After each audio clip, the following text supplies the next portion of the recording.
Hello, citizens of the world. We are anonymous.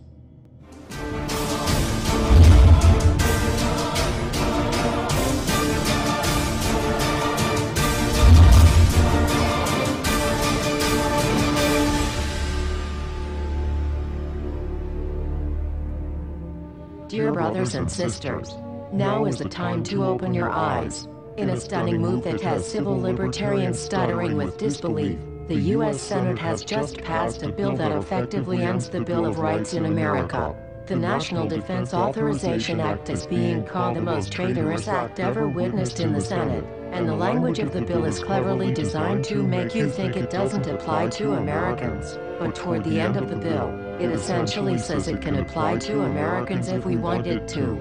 Bill summary and status. 112th Congress, 2011 to 2012, S. 1867.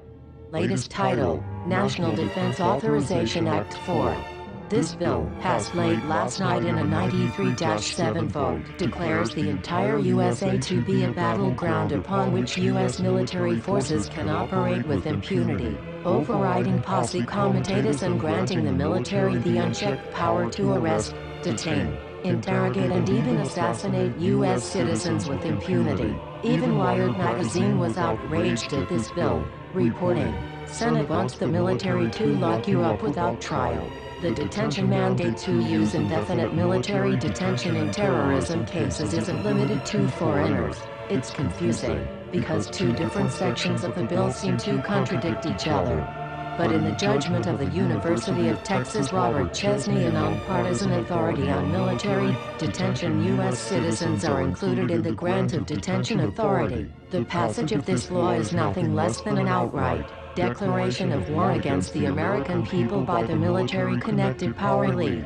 If this is signed into law, it will shred the remaining tenets of the Bill of Rights and unleash upon America a total military dictatorship, complete with secret arrests, secret prisons, unlawful interrogations, indefinite detainment without ever being charged with a crime, the torture of Americans and even the legitimate assassination of U.S. citizens right here on American soil. If you have not yet woken up to the reality of the police state we've been warning you about, I hope you realize we are fast running out of time.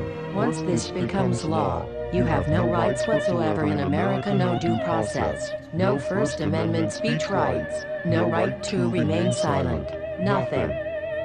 The U.S. Senate does not want us to speak. I suspect even now orders are being shouted into telephones and men with guns will soon be on their way. Why? Because while the truncheon may be used in lieu of conversation, words will always retain their power. Words offer the means to meaning, and for those who will listen, the enunciation of truth. And the truth is, there is something terribly wrong with this country, isn't there? Cruelty and injustice, intolerance and oppression, and where once you had the freedom to object, to think and speak as you saw fit, you now have censors and systems of surveillance coercing your conformity and soliciting your submission. How did this happen? Who's to blame? Well, certainly there are those who are more responsible than others, and they will be held accountable. But again, truth be told, if you're looking for the guilty, you need only look into a mirror. I know why you did it. I know you were afraid. Who wouldn't be?